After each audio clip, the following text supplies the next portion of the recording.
में दिखता है, और रजोगुण है वो बात के रूप में दिखता है, सत्वगुण कप के रूप में दिखता है।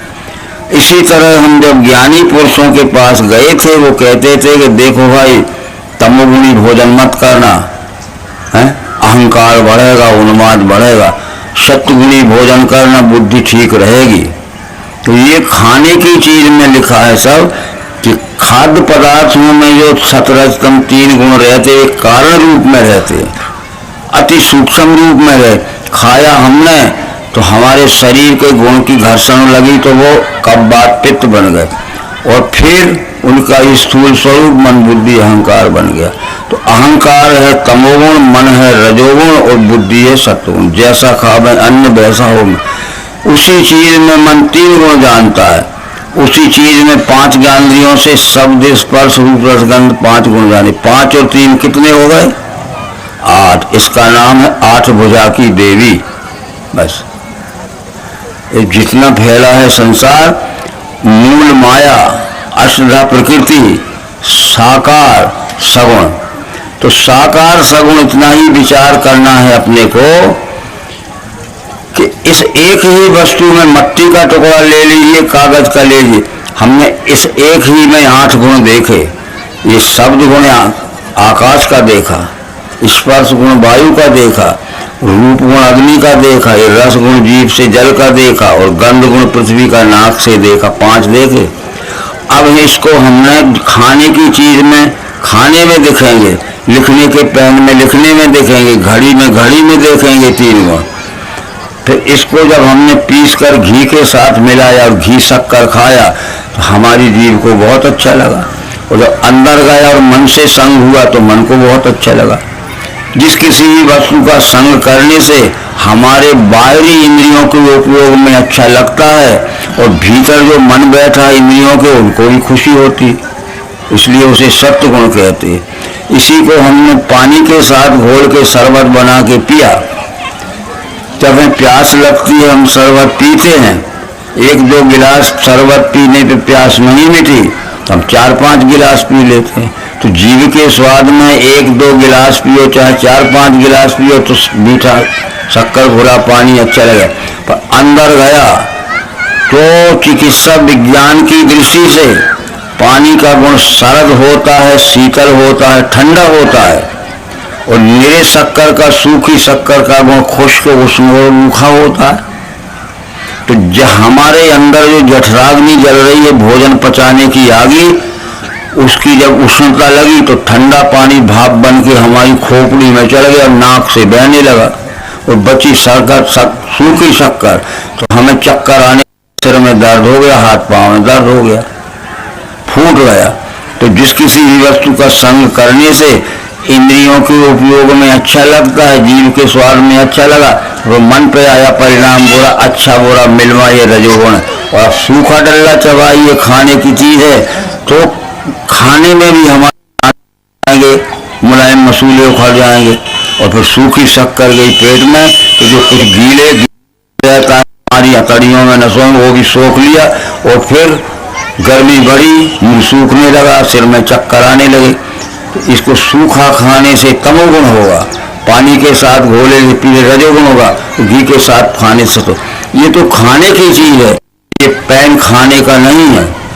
हम बाजार से पेन लाए हैं तो ये नाक से सूंघ के तो नहीं लाए, जीभ से चक्के तो नहीं लाए, कि कान से ये सब बजा के तो नहीं लाए। इसमें लिखने का गुण है। कितना ही नया पेन हो और हमने लिखना शुरू किया, उसी लिखने का काम नहीं दिया तो पेन बुरा है कि अच्छा है। और हमने लिखना शुरू किया और लाइन खींची, कागज पे आधी लाइन खींची स्याही की, और आधी पे दोबारा खींचना पड़ी, रुक रुक के चलता है, कुछ अच्छा है कुछ बुरा है। और फिर हमने लिखना शुरू किया, बिना रुके चलने लगा। 3 गुण हो गए। ये पेन में हो, घड़ी में हो, सब में ऐसी दिखेगा। तो ये 3 गुण देते, ये 3 गुण ही इस तरह जाने जाते हैं। बुरा गुण यानी तमोगुण, अच्छा गुण यानी सत्वगुण, कुछ अच्छा बुरा यानी रजोगुण। 5 और 3 इस तरह खाने की चीज में खाने में दिखेंगे, लिखने के पेन में लिखने में दिखेंगे, चलने की घड़ी में दिखेंगे, हमारे स्कूटर में दिखेंगे। तो इस तरह से अभी नई गाड़ी ली है आपने सुजुकी और सेल्फ स्टार्टर भी है। आना था तो 10 मिनट के बजाय 8 मिनट में आ गए, कितनी अच्छी गाड़ी। और यहाँ से जब जाने लगे दोपहरी में और आपने उसको स्टार्ट की, स्टार्ट होता ही नहीं है दोपहरी में, तहस नहस हो गए पसी, तो वो नई भी बुरी लगने लगेगी। और पुरानी है और शीघ्र चल गई तो पुरानी भी अच्छी लगने। तो चलने के गुण से गाड़ी, टाइम के गुण से घड़ी, बोलने के गुण से माइक, लिखने के गुण से पेन अच्छा चलता है सत्वगुण, रुक रुक के चलता है रजोगुण, चलता ही नहीं है, स्याही कागज फट जाता है लिखने में तो तमोगुण। मैं भी आपसे अच्छा बोलता हूँ सत्वगुण है, कुछ अच्छा बुरा बोलता हूँ रजोगुण, और बुरा ही बोलता हूँ तमोगुण। अलग अलग वस्तुओं में हमारे मन को त्रिगुणात्मक अनुभूति आती है। ये 3 गुण और 5 तत्व मिलके ही उसका नाम है अष्टधा प्रकृति। एक ही में 8 हैं तो 8 मिलके एक ही है। सगुण इसलिए कहा कि सब गुण इस एक ही में है। सगुण सब गुण इस एक ही में देखे तो एक ही में सब गुण है, तो सब गुणों में भी एक ही है, एक गुण भी अलग नहीं है। गुण इसलिए कहते कि निरे गुण हमने देखे, ये निराले निराले गुण देखे, शब्द गुण देखा, स्पर्श गुण देखा, रूप गुण देखा, अलग अलग निरे निरे गुण इस एक ही में देखे तो एक ही में तो सब गुण हैं। इसलिए हमारे शरीर में सब अंग हैं, तो मेरे शरीर में सब अंग हैं, तो अंग में ही तो सारे शरीर हैं। शरीर में सब अंग हैं तो अंगों में ही तो सब शरीर है। इसलिए अनेक भाव सृष्टि के देखे एक ही रूप में, उसी से विश्व है जाने ब्रह्म संपन्न। ये विश्व ही जो 8 अंग दिखाए गए हैं उसको अष्टधा प्रकृति मूल माया परमात्मा का 8 गुणों के से सगुण स्वरूप है।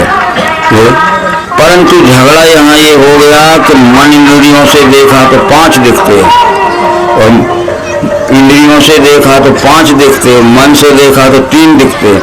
7वां साधन अपने पास बुद्धि आई तो उसी में तो 5 देखे, उसी में 3 देखे। तो जब बुद्धि ये निश्चयात्मिका वृत्ति है, निर्णायक शक्ति है, विवेक शक्ति है, उसने कहा कि एक ही में इंद्रियों से 5 दिख रहे हैं और एक ही में मन से 3 दिख रहे, 5-3 के झगड़े में क्यों पड़े हो, सबका मिला के एक ही नाम दे दो ना। कोई भी चीज में हमने इस एक ही में 5 इंद्रियों से शब्द स्पर्श गंध 5 तत्व देखे।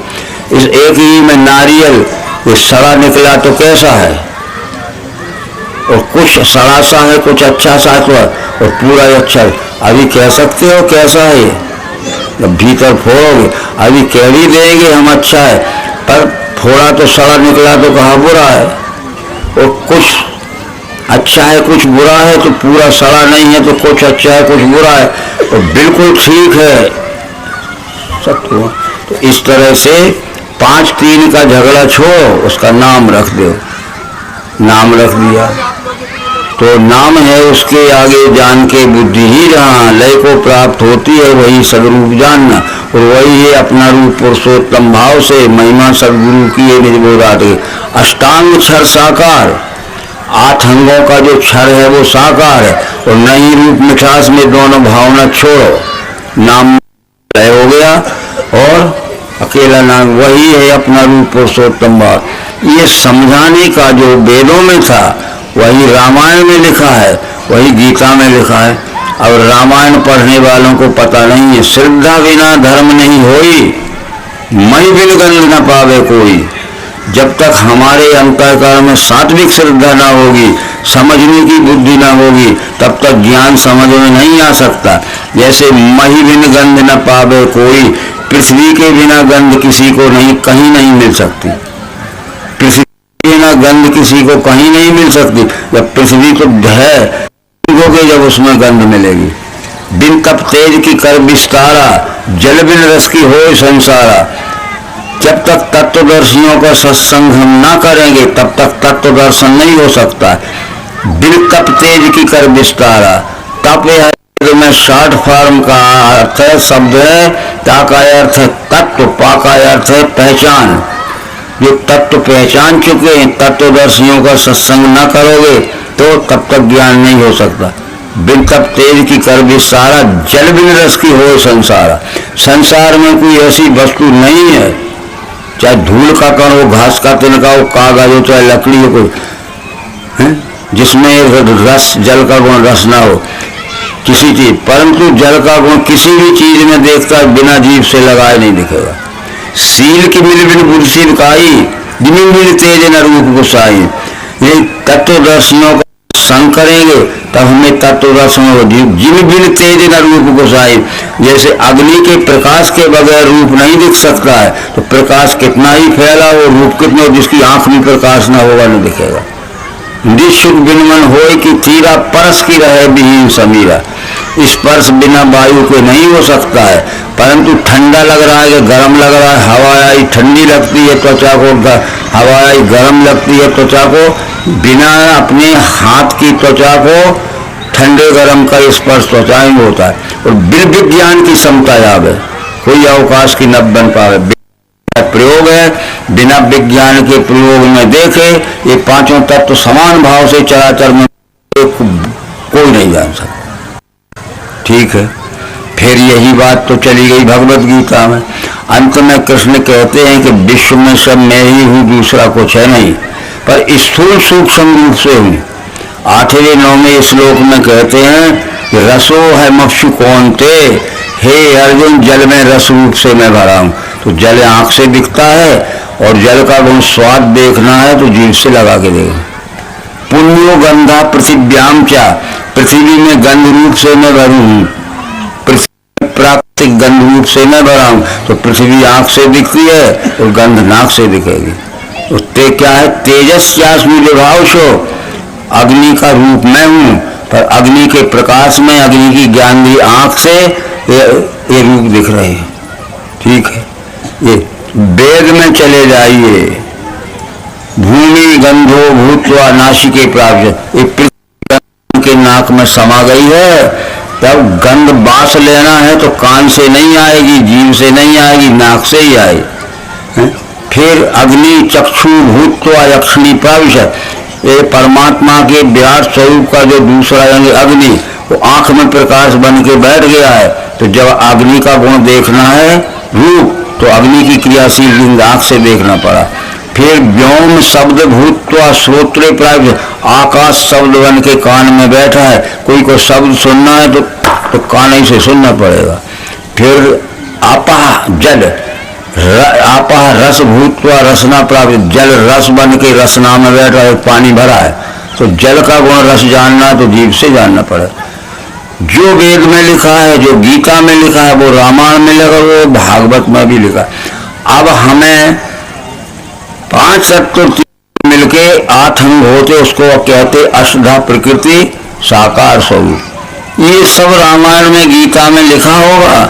गीता में संस्कृत है, वेद में संस्कृत है, हमें सरल ग्रंथ रामायण पढ़ने में आता है। तो तुलसीदास कहते हैं जिनके अगुण न सगुण विवेका, जल पही कल्पित बाधे अनेका, हरि माया व जगत भ्रमाही, तिन्हें कहते कछु अवतित नहीं। जिनको सगुण और निर्गुण का विज्ञान बुद्धि को विवेक नहीं है, वे सगुण निर्गुण के विषय में मन भ्रांत बकवाद करते। देखो चौपाई लिखी कि जिनके सगुण न अगुण विवेका, जल पही कल्पित बाध अनेका, हरि माया बस जगत भ्रमाही, कहत कछु अवतित नहीं। ये बातों भूत दिवस मतवारे बचन। जिनको सगुण गुण का विज्ञान बुद्धियुक्त विवेक नहीं है, वे जल पही कल्पित बाधे अनेका, वे सगुण निर्गुण के विषय में मन गढ़ंत बकवाद करते हैं। वे खुद ही सगुण निर्गुण के विषय में भ्रम पड़े और सारे संसार को भ्रमित कर रहे हैं। बातुल भूत व्यवस मतवारे, उनकी हालत सन्निपात ग्रस्त रोगियों जैसी होती है। संत बकते हैं, वो समझते अच्छे, ये नहीं बोले वचन संहारे, कहीं ते वेद असम्मत वाणी, सूझे जिन्हें लाभ नहीं आनी। इस सगुण निर्गुण के विषय में वे वेद विरुद्ध अपना मन बोलते रहते हैं। जब वेद का नाम लिया तो वेद में निर्णय होना चाहिए। ऋग्वेद के पहले खंड में लिखा है कि जिसे तुम साकार कहते, खुली आंखों से देखो। यति आकार सह वर्तमानम तत्साकार, वो आकार के सहित आदि अंत मध्य रह दिख रहा है, यही तो तुम्हारा साकार। यति आकार सह वर्तमानम तत्साकारम, आकार के सहित तो 24 घंटे वर्तमान दिखता रहता है, जिसका आदि अंत मन यही तो है साकार। और जहाँ आकार होगा यत गुणेश वर्तमानम तो जहाँ आकार होगा वहाँ 8 गुण होंगे। साकार को आकार सहित होने से कहा और आकार में 8 गुण होते इसलिए उसी को सगुण कहा। ये सारी बातें इस तरह समझना पड़ेगी और जब इस तरह विश्व की पहचान हो जाएगी तब हम अनन्य भक्त हो सकते। कितने प्रकार से समझाया जाए, निष्कर्ष आज यह हम कहना चाहते हैं कि बड़े बड़े लोग चक्कर में पड़े रहे। हनुमान की बात हम पढ़ते हैं, हनुमान ने अपनी जीवन विभीषण को सुनाई थी लंका में कि मैं अज्ञानी था, मैं उपद्रवी था, मुझे ना मेरा नाम सुन के डरते थे लोग। क्या कहा था? विभीषण को सुनाई थी, कहु परम में कवन कुलीना कपि चंचल विधिहीना। हे मित्र विभीषण, कहिए मैं भी कौन ऊंची कुल जाति का हूँ, रामायण में लिखा है। कपि चंचल सभी विधिहीना, हम वन में रहने वाले वंचर थे, सभी विधिहीना सब प्रकार से नीच थे, ये लिखा है रामायण। प्रात ले जो नाम हमारा तादिन ताही न मिले यार। अगर सवेरे हमारा कोई नाम ले देता था कि हनुमान को भूखे देखा है वहाँ, इतने डरते थे कि घर में खाना पीना भी नहीं होता, भूखे बैठे रहते थे। हमारा नाम सुनते ही प्रात ले जो नाम हमारा तादिन ताही न मिले यार। क्यों न मिले यार? जब हनुमान का नाम ले डरते थे लोग कि हमने इस परिसर में हनुमान को घूमते देख, तो इतने डरते थे कि निकलेंगे तो पटक पटक मारेगा, तो घर में खाना पीना भी नहीं रहेगा, भूखे बैठ। असमय अधम सखा मोह पर रघुवीर, मित्र विभीषण में अधम था, पापी था, पर राम ने जब मेरे ऊपर कृपा कर दी, मोह पर रघुवीर कीनी कृपा जान जन भरे बिलोज। क्या कृपा कर दी, क्या कृपा कर दी? पढ़ते हम रामायण, कृपा क्या की? हनुमान सुग्रीव के साथ बाली के डर से ऋषिमुख पहाड़ की गुफा में छुप के रहता था, परंतु जब सुग्रीव ने देखा कि हमारे पहाड़ की तरफ 2 जवान बलवान व्यक्ति आ रहे, हनुमान जी से कहा कि जाओ देखो उनका भेद लो। यदि बाली ने उनको भेजा है तो दूर कर देना, ये पहाड़ छोड़ के भागना पड़ेगा। पठुआ बाली होए मन मैला, भागो तुरंत तजों से, दूर से इशारा कर देना कहाँ भागना है। हनुमान राम ने ज्ञान दिया, एक ही बार में पट गया हनुमान को। किष्किंधा कांड के 3रे दोहे में लिखा है, राम कहते हैं सो अनन्य जाके यश मति न टरे हनुमंत और मैं सेवक सचराचर रूप स्वामी होगा। हे हनुमान, अनन्य भक्तों से कहते हैं अगर हमारे में से कोई विष्णु परमात्मा का अनन्य भक्त बनना चाहता है, सो अनन्य जाके यश मति न टरे हनुमंत, अनन्य भक्त उसे कहते हैं जिसकी मति या बुद्धि में यह ज्ञान पक्का बैठ जाए, अटल बैठ जाए कि मैं सेवक सचराचर रूप स्वामी, मैं सेवक हूँ, जितना जल चेतन और चराचर सृष्टि के रूप में दिखता यही हमारा स्वामी परमात्मा है। सो अनन्य जाके यश मति न टरे हनुमंत और मैं सेवक सचराचर रूप स्वामी होगंत। अनन्य जिसकी मति यानी बुद्धि में यह ज्ञान पक्का अटल बैठ जाए कि मैं सेवक हूँ, जितना जड़ चेतन चराचर सृष्टि के रूप में सारा जगत दिख रहा है यही हमारा स्वामी परमात्मा। और जगत झूठा है और राम कहते इस जगत में परमात्मा देखो। हनुमान का तुरंत बदल गया और हनुमान को साधु उपाधि लगी। ये ज्ञान बगैर दिव्य ऋषि के नहीं हो सकता। पवन तनय बल पवन समाना, बुद्धि विवेक विज्ञान निधाना, उसकी बुद्धि में विज्ञान का विवेक आ गया। तो बात 3 होती है, हमारे शरीर को करना है जल से साफ, मन को करना है ज्ञान से साफ और बुद्धि को करना है विज्ञान से साफ। तन की शुद्धि के लिए है जैसे स्नान, चाहे नल का पानी हो चाहे गंगा जी का हो, और कोई फायदा नहीं देगा। तन की शुद्धि के लिए है जैसे स्नान और मन की शुद्धि के लिए है वैसे ही ज्ञान और बुद्धि शुद्धि के लिए है वैसे विज्ञान। विज्ञान से बुद्धि शुद्ध होती है और विज्ञान नाम दिव्य ऋषि का। सारी बातें बहुत समय तक करना पड़ेगा। तो कृष्ण जी कहते हैं कि 1000 जन्म के बाद जीव को पता चलेगा। क्या कहा है? ज्ञानी अनेक जन्म के यत्न से भजता मुझे, ये वासुदेव विष्णु ही है सो महात्मा। जब ज्ञान में अनेक जन्म चले जाते हैं तब यह निश्चय होता है कि विष्णु ही परमात्मा है, इसके सिवाय कोई पर सारा भटकना मिट जाता है, सारा बिंब जहां बैठे हो वहीं तुम मुक्त हो गए। ये बताया गया। अब इसके किताब होते हैं, किताब जरूर ले लीजिए, नहीं तो बात वही आएगी, ये रास्ता में ही जाके भूल जाओगे। घर में भी तो देखना पड़ेगा, रोज भी तो मनन करना पड़ेगा। बिना अभ्यास किए, अभ्यास से ज्ञान श्रेष्ठ, ज्ञान से ध्यान है बड़ा, ध्यान से कर्म फल त्याग। अभ्यास की जरूरत क्यों है कि ज्ञान पक्का हो जाएगा, और पक्का ज्ञान हो गया तो भूलना ही छूट गया, जान लिया कि विष्णु ही परमात्मा। इस तरह के विचार समझाए गए हैं और इसमें बहुत सी बातें आप घर में पढ़ लेना, चाहे शंकर जी कहें चाहे रामचंद्र जी कहें, उनने यही बात बताई है। शंकर जी ने क्या कहा है अपनी देवी पार्वती को, क्या कहा? उमा जे राम चरण रत विगत काम मद क्रोध, निज प्रभु में देखहि जगत। जिनके अंतःकरण में से काम मद और क्रोध के विकार है, उनको सारा जगत अपने प्रभु का स्वरूप दिखता है। उमा जोग जप दान तप नाना वृत मखने, राम कृपा नहीं करहीं तो जसमिस केवल प्रेम। चाहे योग करो, चाहे जप करो, चाहे तप करो, चाहे उपास करो, चाहे व्रत करो, इससे राम का ज्ञान नहीं हो सकता। ये एक ज्ञान चाहिए, इस ज्ञान की प्राप्ति होते ही सारा भ्रम मिट जाएगा। अब इन बातों को जिसने आज तक कुछ अंधविश्वास समझा है, उसको ये बातें अच्छी नहीं लगेंगी, क्योंकि जब हम बीमार रहते हैं तो मीठी चीज भी हमें कड़वी लगती है।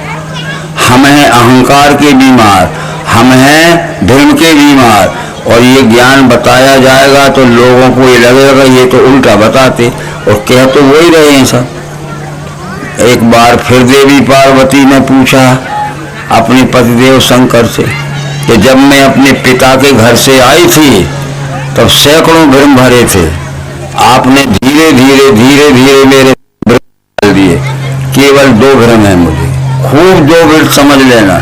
पहला भ्रम तो यह है कि पुनि प्रभु कहो सो तत्व बखानी जी विज्ञान मगन मुनि जानी। उस परम तत्व परमात्मा के विषय में समझाइए जिसका विज्ञान हो जाने पर शुद्ध हृदय वाले योगी परमानंद में पहुंच जाए। पहला प्रश्न, पुनि प्रभु कहो सो तत्व बखानी जी विज्ञान मगन मुनि जानी। उस परम तत्व परमात्मा के विषय में समझाइए जिसका विज्ञान हो जाने पर शुद्ध हृदय वाले योगी परम आनंद में पहुंच जाए। फिर भक्ति ज्ञान विज्ञान विरागा पुन सब वर्णों सहित विवाह। फिर उसकी भक्ति ज्ञान विज्ञान वैराग के सहित कैसे की जाती है मुझे फोड़ फोड़ के समझा दो। कुछ कह दिया शंकर जी ने, क्या कह दिया? ये विवरण होगा उसका। फिर तो पहले इस पिंड की ओर देखो और फिर ब्रह्मांड की ओर देखो। विषय कारण सुर जीव समेता सकल एक ते एक सचेता। विषय कहते हैं शब्द स्पर्श रस गंध को। इस विषयों का ज्ञान होता इंद्रियों से, कान नाक त्वचा जीव नाग, और इंद्रियों को प्रकाशित करते हैं तत्व पृथ्वी जल अग्नि वायु आकाश। और शरीर विषयों को, इंद्रियों को, तत्वों को प्रकाशित करते जीव। विषय कारण सुर जीव समेता एक सचेता। और सबकर परम प्रकाशक जो ही राम है अनादि अविद्य, और सारे विश्व को प्रकाशित करता है वो अनादि राम है। अनादि अनादि कहते हैं विश्व रूप को। ये रामचंद्र जी दशरथ जी के पुत्र के विषय में नहीं है कि त्रेता युग में पैदा हुए थे, चैत के महीना में पैदा हुए थे, उजेले पाख में हुए थे, 12 बजे दिन को पैदा हुए थे, अभी भी रामनवमी मनाते। अनादि राम है। बताओ, विश्वरूप सबका प्रकाशित करने वाला, विषय करण सो जीव एक से और सबकर परम प्रकाशक जो ही राम अनादि अवधपति से। वो अवधपति को हमने क्या समझ लिया? वो फैजाबाद का अयोध्या। वेद में लिखा है कि अष्टाचक्रे 9 द्वारे देवानाम पुर अयोध्या। इसमें 8 चक्र लगे हैं, तत्व 3 और 9 द्वारे हैं। वो अपने मानव शरीर में 8 तत्वों का बना हुआ ये शरीर है। 5 तत्व 3 गुण, 5 तत्व 5 ज्ञान 3 गुण, परंतु इसमें 9 द्वारे का बना है ये। परमात्मा के अंश जीवात्मा के रहने वाला जो छोटा सा मकान 8 मटेरियल से तो बना है, 5 तत्व 3 गुणा का बना शरीर, 9 दौरे लगे हैं, 2 आँख के, 2 कान के 4, 2 नाक के 6, मुंह का 7 और 1 मल का 1 मुंह का 9 दरवाजे का मकान है। इन 9 द्वारे के मकान में परमात्मा का जीव आत्मा रहता है।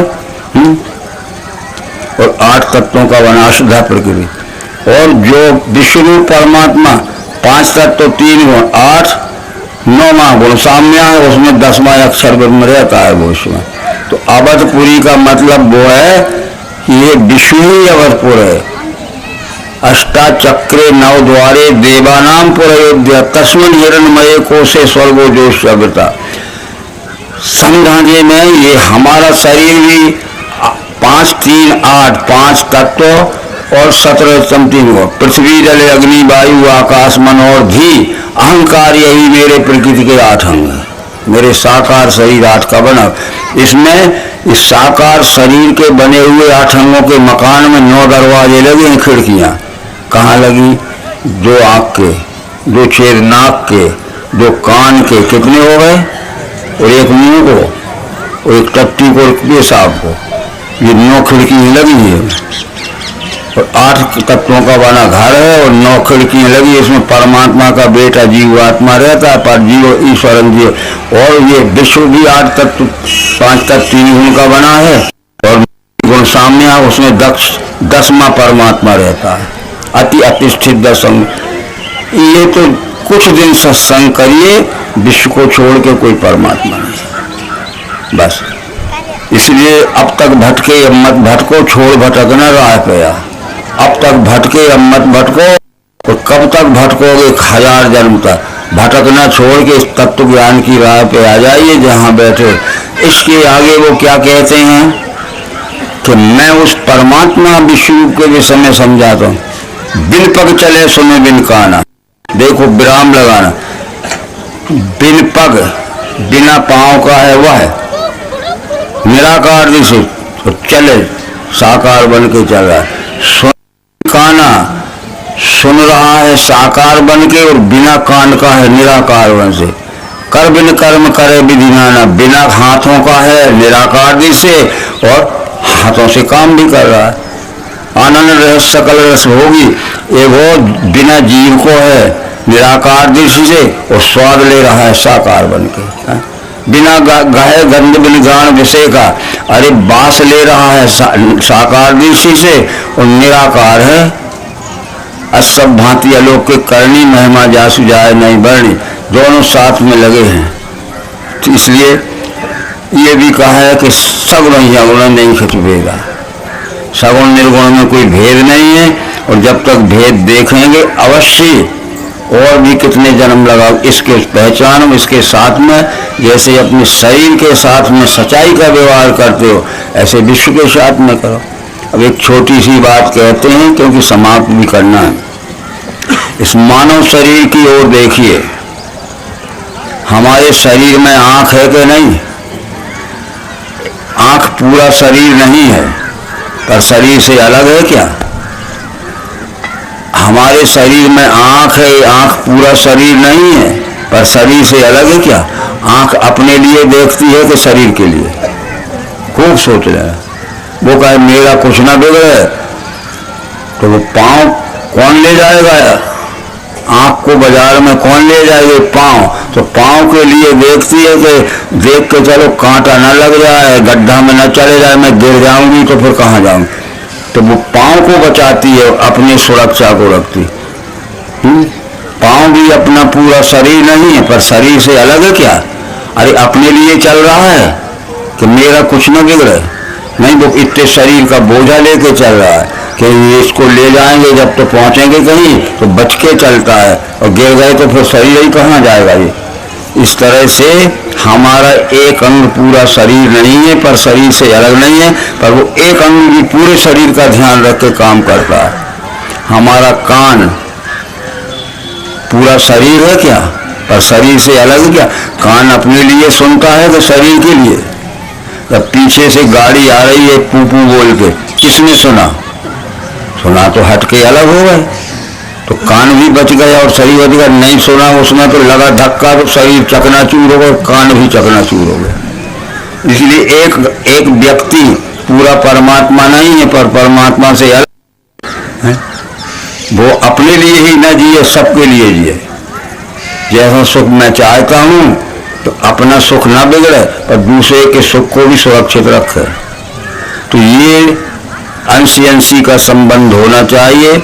आप सकते हो तो कुछ दिन सत्संग करना चाहिए, और सत्संग की पुस्तकें हैं, जहाँ समझ में ना आता हो उसको डायरी में नोट कर लिया करो और फिर उसका समाधान कर लिया करो।